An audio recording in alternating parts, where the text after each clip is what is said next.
लड़ाई झगड़ा नहीं, बोलने कितना लपाक से। चलो आज बच्चा लोग, आज हम लोग जो क्लास देखने वाले हैं वो किसका देखने वाले हैं? साइंस का। बहुत टोनी की तकलीफ में है का तो साइंस को लेकर के, हाँ ना, हम टोनी की तकलीफ दूर करते हैं, काहे कि हम वही तो है। काहेला है, काहेला है रे? तकलीफ दूर करने के लिए ना। हाँ, पापा का बदला कहना, हम ससुराल जाएगा, बोल जाना होगा तो बोलना हमको, हम ही चल जाएंगे। कहाँ है रे तोरा पैसे ससुराल? चलो आ जाओ, हम लोग क्या शुरू करने वाले हैं? साइंस हम तभी पढ़ाएंगे बाबू जब तुम लोग जैसे जैसे कहेंगे वैसे वैसे प्रॉपर ध्यान देते चलेगा तब, अन्यथा होगी तो क्या मेरा भी मेहनत पानी में और तुम्हारा भी मेहनत।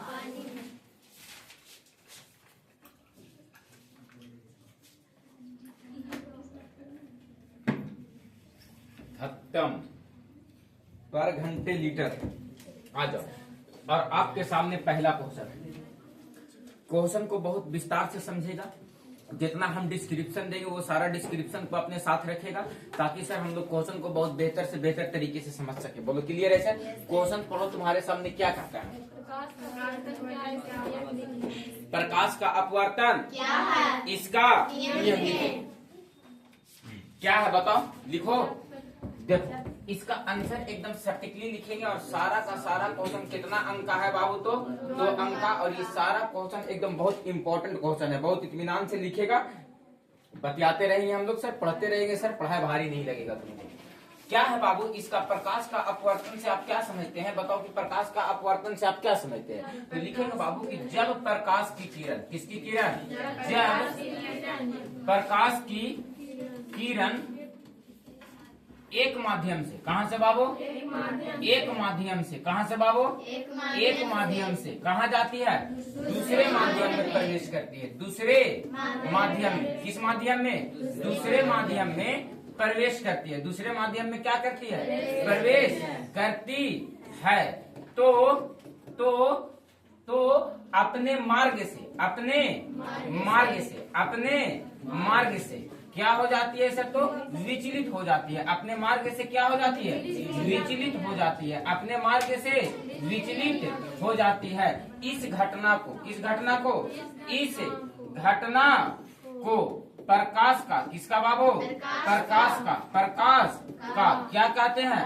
अपवर्तन कहते हैं। प्रकाश का अपवर्तन कहते है। बोलो, बात क्लियर है सर?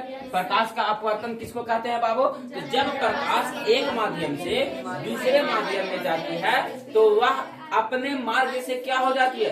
विचलित हो जाती है। यानी कहने का मतलब है बाबू कि जिस दिशा में उसको जाना चाहिए था वो अपने मार्ग से थोड़ा सा क्या हो जाती है?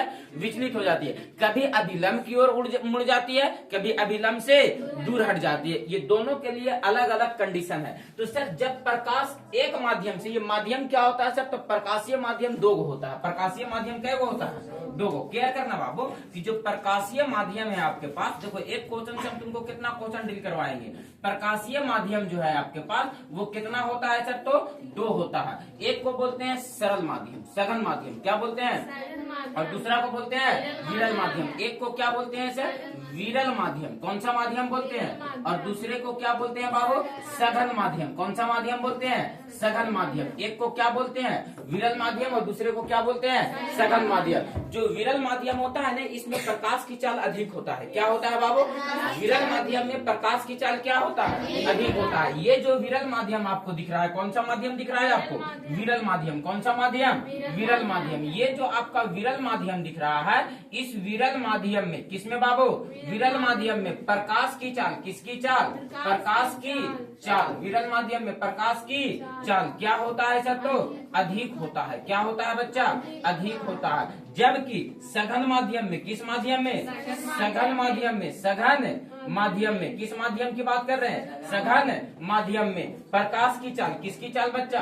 प्रकाश की चाल। प्रकाश की चाल क्या होता है सर? तो कम होता है। क्या होता है सर? तो कम होता है। ये 2 बातों को याद रखेंगे सर। प्रकाशीय माध्यम कई प्रकार का? सरल माध्यम और सघन माध्यम। और विरल माध्यम में प्रकाश की चाल क्या होता है? जबकि सघन माध्यम में क्या होता है? सघन माध्यम में क्या होता है? आपसे क्वेश्चन क्या पूछ रहा था? प्रकाश का अपवर्तन क्या है? प्रकाश का अपवर्तन क्या है? जब प्रकाश की किरण एक माध्यम से दूसरे माध्यम में जाती है तो वह अपने मार्ग से विचलित हो जाती है, अपने मार्ग से क्या हो जाती है? इस घटना को हम लोग क्या कहते हैं? प्रकाश का अपवर्तन। प्रकाश का यह माध्यम कै प्रकार का? सघन माध्यम। और सघन माध्यम में प्रकाश की चाल कम होती है और विरल माध्यम में प्रकाश की चाल अधिक होती है। विरल माध्यम में प्रकाश की चाल अधिक होती है और जबकि सघन माध्यम में प्रकाश की चाल कम होती है। क्या इस बात से सहमत हो? ये जो प्रकाश का अपवर्तन है ना बाबू, अपवर्तन के कारण कुछ घटना घटता है। जैसे में क्या घटना घटता है, हम आपको एग्जांपल देते हैं। देखो तो बाबू, प्रकाश जब ये प्रकाश कह रहे हैं, जब प्रकाश का अपवर्तन होता है तो अपवर्तन के कारण ना कुछ कुछ घटनाएं घटती है। जैसे में सर इंद्रधनुष का बनना किसके कारण होता है? प्रकाश के। बताओ बाबू, पानी अगर गिलास से भरा हुआ पानी है तो बताओ बाबू कि गिलास को तली को ऊपर उठा हुआ दिखना किसके कारण? प्रकाश के अपवर्तन के कारण। पानी से भर दो गिलास को, पानी से भर दो और उसमें चम्मच को डालो तो चम्मच का टेढ़ा दिखना सर किसके कारण सर? प्रकाश के अपवर्तन के कारण। किसके कारण सर? प्रकाश के अपवर्तन के कारण। पानी के गिलास में एक सिक्का को डाल दो और सिक्का देखोगे ना बाबू तो वास्तविक गहराई से ऊपर उठा हुआ दिखता है सर, वो भी किसके कारण सर? तो प्रकाश के अपवर्तन के कारण। ये सब प्रकाश के अपवर्तन के कारण होने वाली क्या है बाबू? तो घटनाएं हैं। प्रकाश के अपवर्तन के कारण होने वाली क्या है सर? तो घटनाएं हैं। बोलो, बात क्लियर है सर? जैसे इंद्रधनुष का बनना प्रकाश के अपवर्तन के कारण, तारे का टिमटिमाना किसके कारण सर? प्रकाश के अपवर्तन के कारण। बोलो, बात क्लियर है? ये सब प्रकाश के अपवर्तन के कारण होने वाली क्या है बाबू? तो घटनाएं हैं। प्रकाश के अपवर्तन के कारण होने वाली ये सब क्या है? घटनाएं हैं। बोलो, बात क्लियर है? कौन दिक्कत है? बोलो, बात क्लियर है? बताओ आप क्या कह रहा? इसके अपवर्तन, प्रकाश के अपवर्तन के नियम लिखे। तो प्रकाश के अपवर्तन का कितने नियम होते हैं? 2 नियम होते हैं। कितने नियम होते हैं? प्रकाश के अपवर्तन के कितने नियम? 2 नियम। कौन कौन होते हैं सर? थोड़ा सा बताएगा। पहला नियम में बाबू तो लिखेंगे प्रकाश के अपवर्तन के 2 नियम होते हैं। प्रकाश के किसके बाबू? प्रकाश के अपवर्तन के किसके बाबू? अपवर्तन का, अपवर्तन के 2 नियम होते हैं। कितने नियम होते हैं? 2 नियम होते हैं। प्रकाश के अपवर्तन के कितने नियम होते हैं? 2 नियम होते हैं। पहला नियम क्या कहता है बाबू? पहला नियम बताओ, कोई बच्चा बताएगा? पढ़ा हुआ है क्या? आपतित किरण, अभिलंब तथा अपवर्तित किरण। आपतित किरण, अभिलंब तथा अपवर्तित किरण तीनों के तीनों कहाँ होती है? एक ही तल में। ऐसा नहीं ना सर आपतित किरण, अभिलंब और परावर्तित किरण एक ही बिंदु पर होती है, वो परावर्तन का नियम। किसका नियम है? यहाँ किसका नियम कह रहे हैं? अपवर्तन का नियम। तो अपवर्तन के नियम में आपतित किरण, अभिलंब और अपवर्तित किरण तीनों के तीनों कहाँ होता है बाबू? तो एक ही तल में, एक ही बिंदु पर होता है। तो लिखेंगे बाबू अभिलंब, क्या बाबू? अभिलंब, क्या बाबू? अभिलंब और आपतित किरण, आपतित किरण और क्या बाबू? और अपवर्तित किरण। और क्या बाबू? अपवर्तित किरण, अपवर्तित किरण तीनों एक ही क्या बाबू? एक ही तल में होती है। ये तीनों की तीनों किस तल में होती है बाबू? तो एक ही तल में होती है सर। कौन कौन सा? तो आपतित किरण, अभिलंब और अपवर्तित किरण एक ही तल में होता है। आगे कहता है बाबू इसका जो दूसरा नियम है कि आपतन कोण की ज्या और अपवर्तन कोण की ज्या का अनुपात एक नियतांक होता है। क्या होता है बाबू? क्या होता है? इसका दूसरा नियम क्या कहता है बाबू? कि आपतन कोण की जया, आपतन कोण की जया, आपतन कोण की जया को साइन आई से लिखते हैं। क्या से लिखते हैं सर? साइन आई से। और अपवर्तन कोण की जया, किस कोण की जया? अपवर्तन कोण की जया, अपवर्तन कोण की जया को साइन आर से लिखते हैं। क्या से लिखते हैं सर?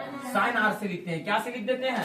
साइन आर से। अपवर्तन कोण की जया को क्या से लिख देते हैं? साइन आर से। और ये साइन आर क्या होता है बाबू? तो आपतन कोण की जया और अपवर्तन कोण की जया का अनुपात, अपवर्तन कोण की जया का अनुपात क्या होता है सर? तो एक नियतांक होता है। क्या होता है सर? एक नियतांक होता है। क्या होता है सर? नियतांक होता है। बोलो बात क्लियर है सर? इसका कहने का मतलब है बाबू कि साइन आई बटे साइन आर जो होगा वो म्यू के बराबर होगा। यही क्या होता है बाबू? तो एक नियतांक होता है। बोलो बात क्लियर है सर? बोलो बात क्लियर है सर? तो अपवर्तन क्या कितने नियम? दो नियम। अभिलंब आपतित किरण और अपवर्तित किरण तीनों के तीनों कहाँ होते हैं बाबू? तो एक ही तल में होता है। कहाँ होता है? एक ही तल में। और साइन आई मतलब अपवर्तन कोण की जया और अपतन कोण की जया का अनुपात क्या होता है बाबू? तो एक नियतांक होता है। क्या हम पहले क्वेश्चन का आंसर बहुत इत्मीनान से दे पाए सर? लग रहा है कि साइंस हम लोगों को धीरे धीरे बेहतर हो जाएगा सर। यस सर, अभी आरिफ सर जिंदा हैं। जिंदा है ना? मत जियो तब ऐसे मत बोलिए सर, करेजवा उठा उठा फेंके लगता है ना छोटू। तब बोलो क्लियर है? बोलो डन है? क्लियर है? चले आगे क्वेश्चन पर चले। एक क्वेश्चन का डिस्क्रिप्शन हम तुमको इतना दिए बाबू, और ये लो, विद्युत धारा क्या है इसका समीकरण एवं मात्रक लिखे। बताओ विद्युत धारा क्या है इसका समीकरण एवं मात्रक लिखे। विद्युत धारा क्या है इसका समीकरण और मात्रक लिखे। बताओ बाबू कि कौन इसका समीकरण और मात्रक लिखेगा। देखो तो बाबू क्या पूछ रहा है आपसे क्वेश्चन, विद्युत धारा क्या है ना सर? तो लिखेंगे आवेश के प्रवाह को। किसके प्रवाह को? आवेश के प्रवाह को क्या कहते हैं सर? विद्युत धारा कहते हैं। लिखेंगे बाबू आवेश के। किसके बाबू? आवेश के। किसके बाबू? आवेश के। ध्यान देना, हम क्या कह रहे हैं? हम ये कह रहे हैं कि आवेश के। किसके बाबू? आवेश के। किसके बाबू? आवेश के। किसके बाबू? आवेश के। किसके बाबू? आवेश के प्रवाह को। किसको बाबू? प्रवाह को विद्युत धारा कहते हैं। क्या कहते हैं बाबू? विद्युत धारा कहते हैं। क्या कहते हैं बाबू? विद्युत धारा। जो आवेश प्रवाह होता है ना, अब आवेश क्या है सर? तो इलेक्ट्रॉन के प्रवाह को आवेश कहते हैं। अरे इलेक्ट्रॉन के प्रवाह को आवेश कहते हैं। इलेक्ट्रॉन के प्रवाह को आवेश कहते हैं। बोलो बात क्लियर है सर? जैसे मान लो बाबू कि सर आवेश के प्रवाह को विद्युत धारा कहते हैं। जैसे मान लो कि कोई चालक तार का क्षेत्रफल है, यानी किसी क्षेत्र से बात को समझना। देखो कोई भी सर क्षेत्र है, मान लो कि सर चालक तार है तो उसका कुछ ना कुछ क्षेत्र होगा ना। तो कहता है किसी क्षेत्र से टी समय में, कितने समय में? टी समय में क्यू आवेश प्रवाहित होता है। क्यू आवेश प्रवाह होता है। तो प्रवाहित विद्युत धारा बराबर प्रवाहित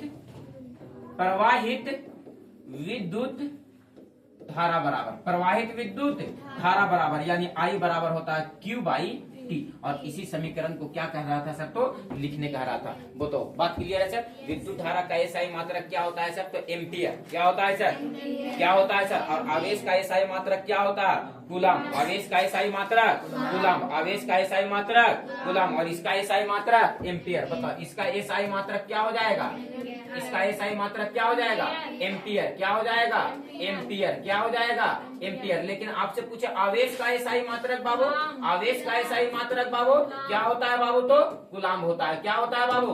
कूलम। इसको ए से लिखा जाता है और इसको क्या से लिखा जाता है? सी से। कूलम को सी से लिखते हैं ना, तो क्या से लिख देंगे सर? सी से। ये पूरा पूरी कूलम भी लिखा हुआ रहता है। बोलो बात क्लियर है सर? बोलो बात क्लियर है सर? कोई दिक्कत है? बताओ कौन दिक्कत है चेला? दिक्कत है? अरे बोलो। अब देखो कभी कभी ऐसा होता है ना बाबू, विद्युत धारा का मान इतना बढ़ जाता है, इतना ज्यादा हो जाता है कि उसको मापने के लिए ना सर नॉर्मल यंत्र काम ही नहीं करता। तो उसके लिए मापन यंत्र के लिए बड़ा बड़ा कहीं कहीं पे विद्युत धारा का मान इतना कम हो जाता है कि उसको मापने के लिए ना सर नॉर्मल मीटर काम नहीं करता है। तो सर उसके लिए अलग अलग मात्रक रखा गया है। कौन सा मात्रक रखा गया है सर? तो देखो माइक्रो एम्पियर। क्या बोलते हैं बाबू? Micro ampere. कौन सा एम्पियर? Micro ampere. कौन सा एम्पियर? देखो मापने का ना कुछ तरीका है। जैसे ना देखो बाबू, एक कहता है माइक्रो एम्पियर। कौन सा एम्पियर? Micro ampere. तो देखो माइक्रो एम्पियर को म्यू ए यानी 1 माइक्रो एम्पियर बराबर होता है। 1 माइक्रो एम्पियर बराबर होता है 10 का पावर -6 एम्पियर। कितना होता है सर? 10 का पावर -6 एम्पियर। अच्छा, 1 माइक्रो एम्पियर के बाद बाबू दूसरा मात्रक है 1 मिली एम्पियर। क्या होता है सर? 1 मिली एम्पियर बराबर कितना होता है सर? तो 10 का पावर -3 एम्पियर। कितना होता है सर? 10 का पावर माइनस 3 एम्पियर। अच्छा, एक होता है मेगा एम्पियर सर। क्या होता है सर? Mega ampere. क्या होता है सर? Mega ampere. इसको बड़ा ए में से लिखते हैं। और मेगा एम्पियर, 1 मेगा एम्पियर का मान होता है सर 10 का पावर प्लस का 6 एम्पियर। और मेगा एम्पियर के बाद एक मात्रा का और आता है बाबू, जिसको हम लोग बोलते हैं किलो एम्पियर। क्या बोलते हैं? Kilo ampere. जिसको 1 किलो एम्पियर का मान क्या होता है सर? तो 1 किलो एम्पियर का मान होता है 10 का पावर 3 एम्पियर। बोलो यस और नो, बोलो यस और नो। बोलो बात क्लियर है सर? ये मापन याद रखेंगे सर, कभी कभी ऑब्जेक्टिव में पूछ देता है। ये क्या है सर? Mu A. ये क्या है सर? Mu A. ये है माइक्रो एम्पियर। क्या है बाबू? Micro ampere. क्या है बाबू? Micro ampere. क्या है बाबू? Micro ampere. और ए में ए जो छोटका लिखल है, ये क्या लिखा हुआ है सर? Milli ampere. क्या लिखा हुआ है सर? Milli ampere. क्या लिखा हुआ है? और ये जो ए में एक बड़का ए में लिखा हुआ है, ये लिखा हुआ है मेगा एम्पियर। क्या लिखा हुआ है? Mega ampere. क्या लिखा हुआ है? Mega ampere. और ये के ए जो लिखा हुआ है, ये लिखा हुआ है किलो एम्पियर। क्या लिखा हुआ है? Kilo ampere. बोलो बात क्लियर है सर? तो याद रखना सर, ये मात्रा को एकदम बहुत इत्मीनान के साथ। बोलो डन है सर? Yes sir. बोलो कि अगले दिन याद करके आ जाएंगे, नहीं तो यही गधा वाला हाल है। क्या गधा वाला हाल है सर? तो वही वाला हाल है कि गधा के साथ 1 महीना रह जाओगे तो गधा का क्या पढ़ाओगे? कि गधा तोरे पढ़ावेगा और बाहर पूछेगा कि क्या पढ़ा है गधा का।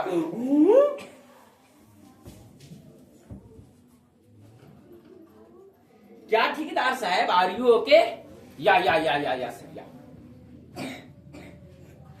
देखो खोखे का नहीं रहेगा, नहीं तो अभी कोविड गया नहीं है। बाप रे बाप, कोरोना में इतना आदमी, बाप रे बाप, सटिया ना ये दूरे से बम बांध ले होगा था।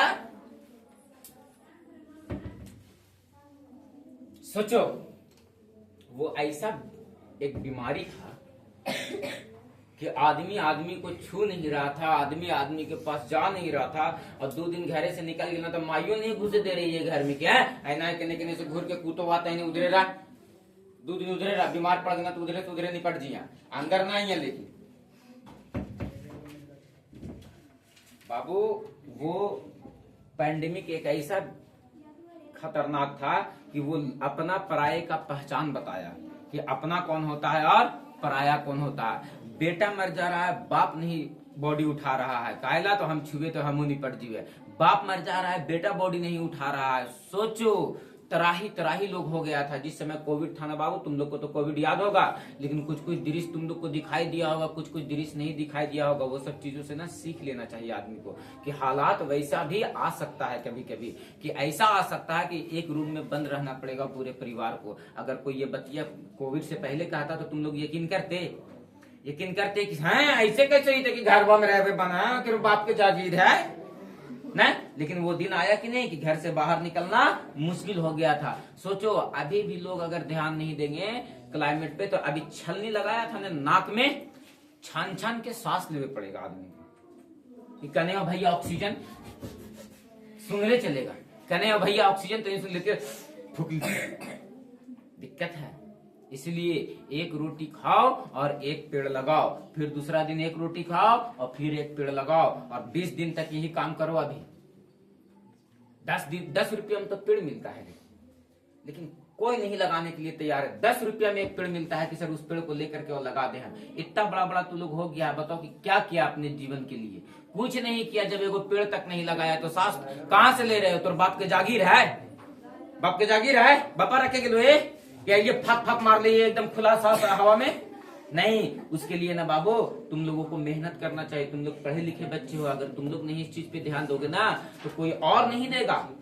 बच्चे देश के भविष्य होते हैं, और भविष्य का ये हाल है तो बताओ देश का भविष्य का क्या होगा? इस बात को सोचना है कि सर बोले हैं कि मैट्रिक के एग्जाम देने से पहले 5 गो पेड़ लगाओगे तो अच्छा नंबर आएगा, अन्यथा जर को नंबर नहीं आएगा। सब नंबर एकदम बराबर हो जाएगा, कट छट के एकदम 30 नंबर आएगा सबका। नहीं तो जितना पेड़ लगाओगे 30 नंबर से उतना ही ऊपर जाएगा धीरे धीरे। तो सोच लो तुम लोगों को कितना पेड़ लगाना है। 70 पेड़ लगाना है, तब 100 में 100 आएगा, अन्यथा ना आएगा। जाओ कोस दे लियो। आओ अगला क्वेश्चन। प्रकाश का वर्ण विक्षेपण क्या है? प्रकाश का वर्ण विक्षेपण क्या है? और बताओ बाबू कि प्रकाश का वर्ण विक्षेपण क्या है, सचित्र स्पष्ट करे। क्या ये बात समझ में आता है तुम लोगों को? एक बहुत इंपॉर्टेंट क्वेश्चन है सर, ये VVI क्वेश्चन है बाबू। इस क्वेश्चन को मजाक में नहीं लेने का है। ये केमिस्ट्री का क्वेश्चन नहीं, फिजिक्स का क्वेश्चन है, भोजाई तुम्हारा नहीं है। क्लियर है? बहुत गंभीरता से क्वेश्चन को लिखना है और देखना है कि सर क्वेश्चन क्या क्या रहा। क्या कहता है? प्रकाश का वर्ण विक्षेपण क्या है? तो तुम लोगों को तो पता है कि सर प्रकाश का वर्ण विक्षेपण क्या है। बोलो क्या है, बोलो क्या है। लिखेंगे बाबू कि जब श्वेत प्रकाश, कौन सा प्रकाश? जब श्वेत प्रकाश, जब श्वेत प्रकाश, कौन सा प्रकाश? श्वेत प्रकाश प्रिज्म में से होकर गुजरती है, प्रिज्म में से होकर, प्रिज्म में से होकर क्या करती है बाबू? तो गुजरती है, प्रिज्म में से होकर गुजरती है। तो वह भिन्न भिन्न रंगों में विभक्त हो जाती है। भिन्न भिन्न, यह 7 रंगों में विभक्त हो जाती है सर। लिखेंगे भिन्न भिन्न रंगों में, भिन्न भिन्न रंगों में विभक्त हो जाती है। भिन्न भिन्न रंगों में क्या हो जाती है? विभक्त हो जाती है। इसे या इस घटना को, किस घटना को? इस घटना को प्रकाश का, किसका बाबू? प्रकाश का, किसका बाबू? प्रकाश का क्या कहते हैं? वर्ण विक्षेपण। क्या कहते हैं बाबू? वर्ण विक्षेपण।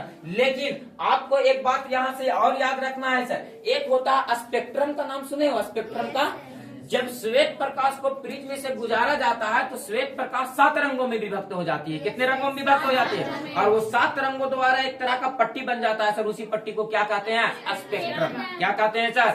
उसी को क्या कहते हैं? स्पेक्ट्रम। क्या कहते हैं? स्पेक्ट्रम। तो लिखेंगे बाबू कि जब श्वेत प्रकाश को, किस प्रकाश को? जब श्वेत प्रकाश को किससे गुजारा जाता है? प्रिज्म से। किससे?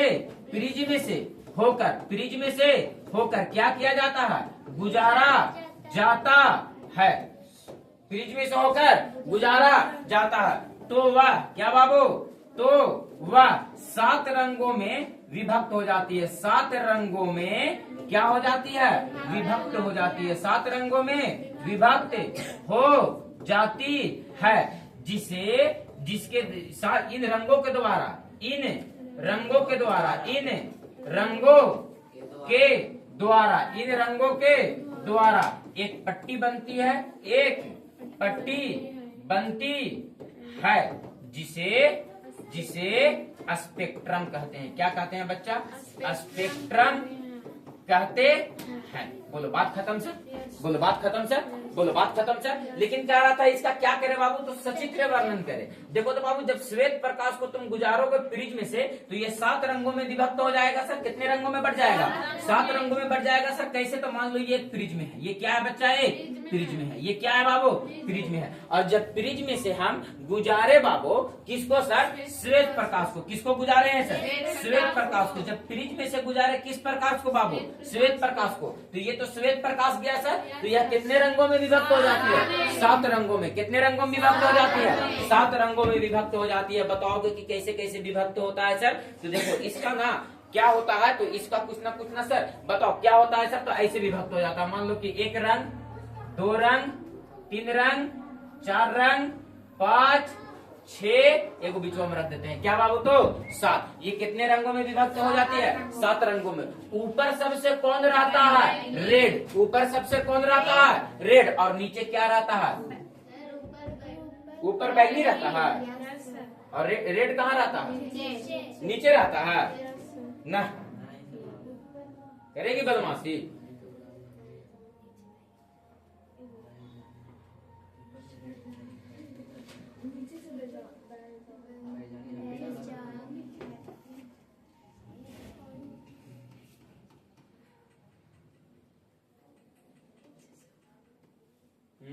YOR, YOR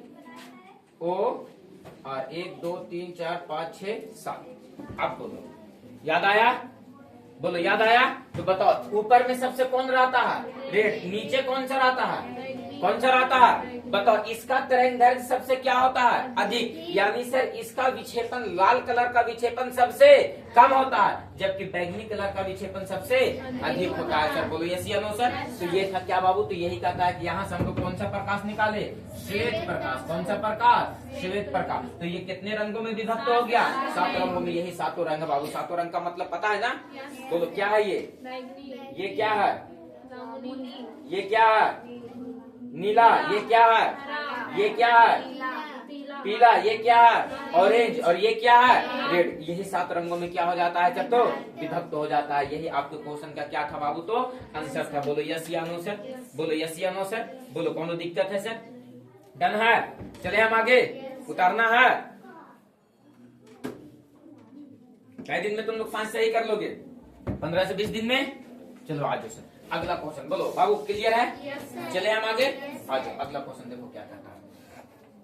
प्रत्यावर्ती धारा एवं दिश धारा में अंतर स्पष्ट करें। प्रत्यावर्ती धारा और दिश धारा में अंतर स्पष्ट करें। बताएगा बाबू कि प्रत्यावर्ती धारा और दिश धारा में क्या अंतर है, बताएगा, बताएगा।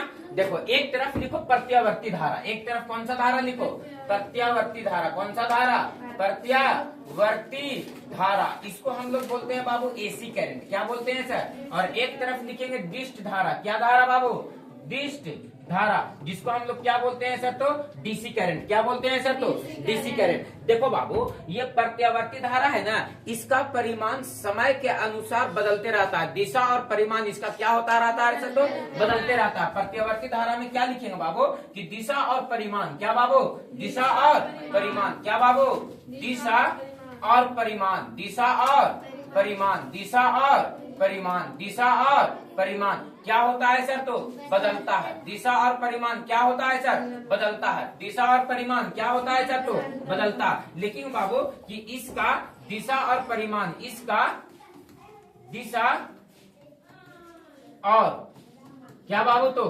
परिमाण नहीं बदलता है। दिशा और परिमाण नहीं बदलता है, दिशा और परिमाण नहीं बदलता है। बोलो बात क्लियर है सर। पहले में क्या लिखेंगे सर, प्रत्यावर्ती धारा में कि दिशा और परिमाण क्या होती है सर, तो बदलती है। लेकिन सर डिस्ट धारा का दिशा और परिमाण नहीं बदलता। लिखेंगे बाबू प्रत्यावर्ती धारा में आवृत्ति 50 हर्ट्ज होती है। कितना हर्ट्ज होती है, लिखेंगे बाबू प्रत्यावर्ती धारा की आवृत्ति, प्रत्यावर्ती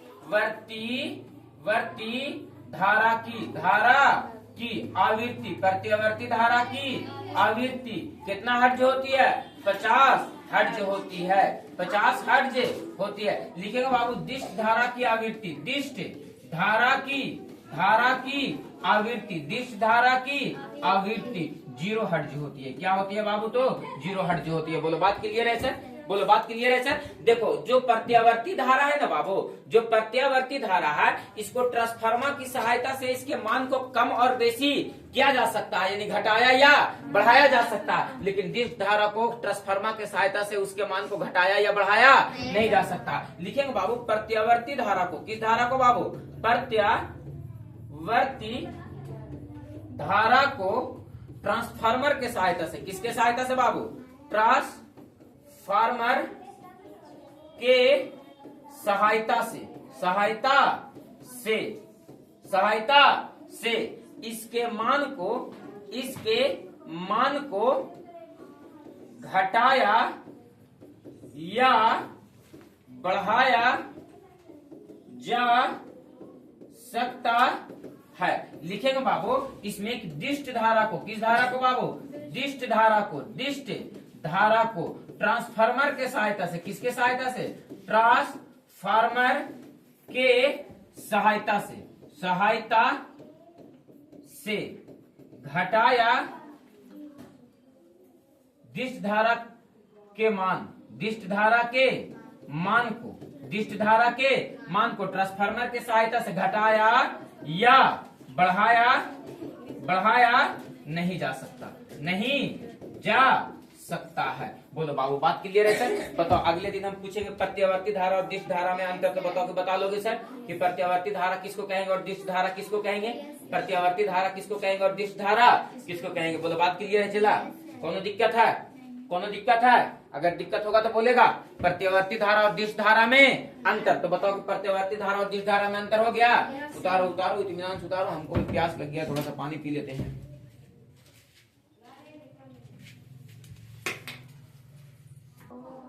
तो इनका हम नहीं छटना होगा। अभी हम तुम लोग को पूरा भर पेट पे ठेकुआ खिला सकते हैं। अभी इतना ठेकुआ है ना, तब आ जाओ, ध्यान देना। कुछ करा तसला से एक तसला भरना है, रोज पैकेट में 10 ठेकुआ लेके निकल जाना है, और क्या है ना। आज ध्यान देना, समाव्यता किसे कहते हैं? एक उदाहरण, तो रात फूक दिया। क्या सर, क्या गुंडा बनेगा ये क्वेश्चन, है ना। बताओ समाव्यता किसे कहते हैं? लगता है ये क्वेश्चन सुबह भी था, सुबह वाला क्लास में भी था ना। माइन साइन हो गया ना, है ना। तो ये पूछे तो समाव्यता किसे कहते हैं, तो ये मुंह लड़का को बैठे लोग। वैसा कार्बनिक यौगिक जिसका आणविक सूत्र समान हो और संरचना सूत्र अलग अलग हो, वैसे यौगिक को हम लोग क्या कहते हैं बाबू? समाव्यता कहते हैं। क्या कहते हैं? समावयवी कहते हैं। और इस घटना को समाव्यता कहते हैं। क्या कहते हैं? लिखेंगे बाबू, वैसा कार्बनिक यौगिक। कैसा कार्बनिक यौगिक?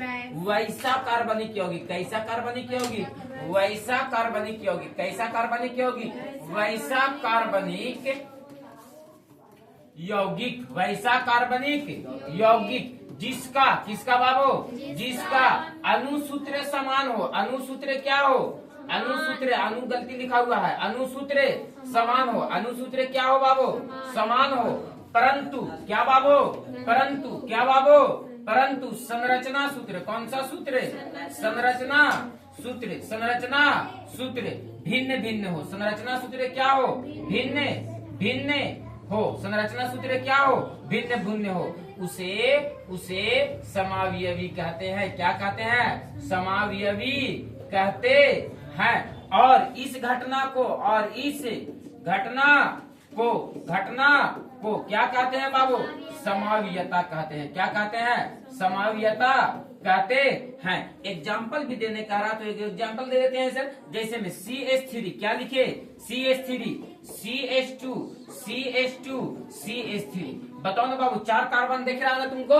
यही 4 कार्बन को लेकर के ना एक उदाहरण पेश करते हैं। ऐसे सर, CH3, CH और CH3 और एगो यहाँ पर लगा देते हैं CH3। देखो अणुसूत्र समान है दोनों का, लेकिन संरचना सूत्र क्या है सर? तो अलग अलग है। बोलो, बात क्लियर है सर? अणुसूत्र क्या है? समान है, लेकिन संरचना सूत्र क्या है? अलग अलग। किसी चीज को ना बाबू इतना बार लिखो, इतना बार लिखो, इतना बार लिखो कि सर कभी कभी भूला भी जाने तो अथवा जबरदस्ती लिखवा दे वैसी, है ना, है ना, है ना। मैना, देखो मेरा दोस्त है, उसका नाम था गैना।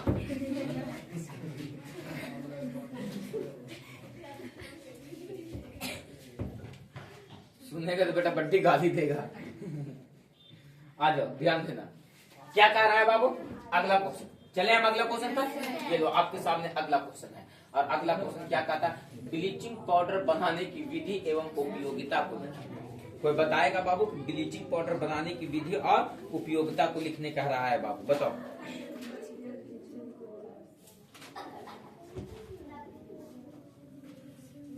कोई बताएगा? देखो, जिस विधि से ब्लीचिंग पाउडर को बनाया जाता है उस विधि को बोलते हैं क्लोरो क्षार प्रक्रिया। क्या बोला जाता है? क्या बोला जाता है? कैसे बनता है सर? तो देखो, बनता ये है कि जब शुष्क, किसको बाबू? शुष्क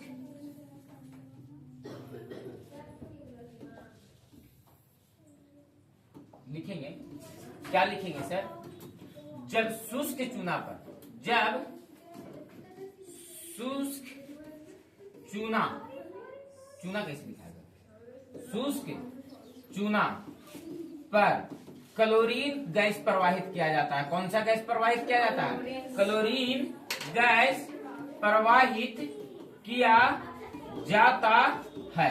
जैसे में बाबू क्लोरीन गैस किस पर बाबू? तो शुष्क चूना पर, यानी CaO OH का ये जो हॉट वाइज दिख रहा है, इस पर कौन सा गैस प्रवाहित कर दिया जाता है? Chlorine gas. कौन सा गैस प्रवाहित किया जाता है? और जब इस पर क्लोरीन गैस प्रवाहित किया जाता है बाबू, तो इसमें बनता है कैल्शियम क्लोराइड। क्या बनता है सर? Calcium chloride CaCl2। क्या बनता है सर? Calcium chloride CaCl2। और क्या बनता है सर? तो H2O। और साथ साथ क्या बनता है सर? तो विरंजक चूर्ण। क्या बोलते हैं? ब्लीचिंग पाउडर, विरंजक चूर्ण, जिसका सूत्र क्या होता है सर? CaOCl। क्या होता है सर? CaOCl होता है जी। CaOCl। बताओ बाबू, ये जो बना, ये बना क्या बाबू? तो ब्लीचिंग पाउडर। तो यही बात लिखने कह रहा था कि जब शुष्क चूना पर क्लोरीन गैस प्रवाहित किया जाता है, क्लोरीन गैस क्या किया जाता है? प्रवाहित किया जाता है, तब वो क्या बन जाता है सर? तो ब्लीचिंग पाउडर। क्या बन जाता है बाबू? Bleaching powder. ब्लीचिंग पाउडर का एक नाम है बाबू कैल्शियम हाइपोक्लोराइड। क्या बोलते हैं सर? Calcium hypochloride. इसका नाम क्या देते हैं बाबू? Calcium hypochloride. क्या बोलते हैं बाबू इसका नाम? Calcium hypochlorite. Calcium hypochlorite. बोलो, बात क्लियर है सर? क्या बोला जाता है सर? Calcium hypochloride. और ये जिस प्रक्रिया द्वारा बनता है बाबू, इसको बोलते हैं क्लोरो क्षार प्रक्रिया। क्या बोलते हैं सर? क्लोरो क्षार प्रक्रिया। क्या बोलते हैं सर? क्लोरो क्षार प्रक्रिया। किस प्रक्रिया द्वारा विरंजक चूर्ण को बनाया जाता है सर? तो क्लोरो क्षार प्रक्रिया द्वारा। किस प्रक्रिया द्वारा बनाया जाता है? क्लोरो क्षार प्रक्रिया द्वारा। सब के सब पूरा खतरनाक क्वेश्चन है बाबू। बोलो, बात क्लियर है? चला, कोनो दिक्कत है? बोलो, डन है? बात स्पष्ट हो रहा है? ये सब क्वेश्चन अगर अगले दिन पूछा जाएगा, बैठ करके रट के याद कर लोगे ना? याद हो जाएगा ना कि ना होगा? याद हो जाना चाहिए। मार के मुड़ी चूर देंगे। कैसे चूर देंगे? देखते हो सांप के मार के मुड़िया चूर दिल जाता है। बापा मुड़िया चूर दें तो फेटू खींच दे, तो फेटू और फेटुए खींच तो ना, ओकर बाद एगो और नगिनिया होने से तो ओकर बाद तोरा खोज के और डस लेते। इसीलिए ओकर सांप को मार के और क्या कर दिया जाता है? मुड़ी को चूर दिया जाता है कि का तो सांप फोटो न खींचो। बापा कितना खतरनाक कैमरा रख ले कि फोटो खींचते तो छेना समेत। आ जाओ, चले हम अगला क्वेश्चन पर। आ जाओ, अगला क्वेश्चन। वाष्पोत्सर्जन क्रिया का पौधों के लिए क्या महत्व है?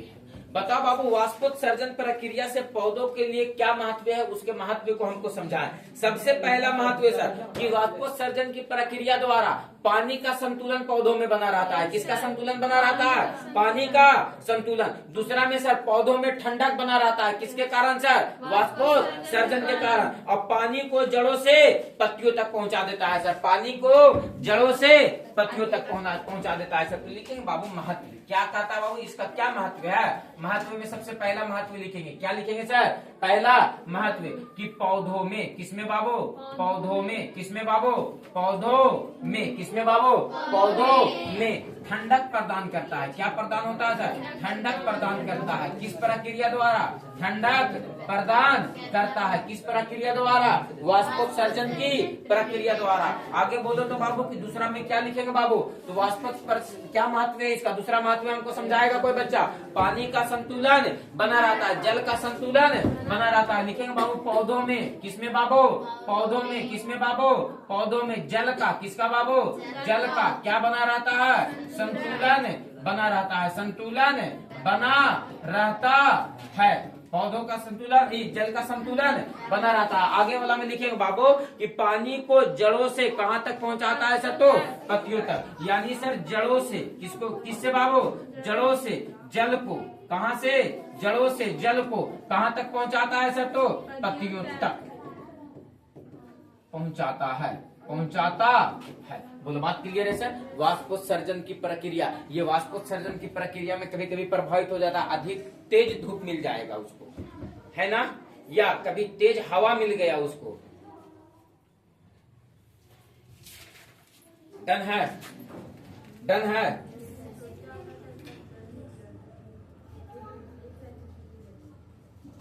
डन है? बड़ा लड़कन को बैठने बोलो क्लास में। बच्चा लोग क्लास में बैठने बोलो, बोर्ड साफ करो। बोलो क्लियर है बच्चा? चले हम आगे। अब आ करें, एक क्लास अभी छोड़े नहीं, दूसरा क्लास सिर पे सवार है। बोलो यस सर। बोलो यस सर। बोलो भारत माता की।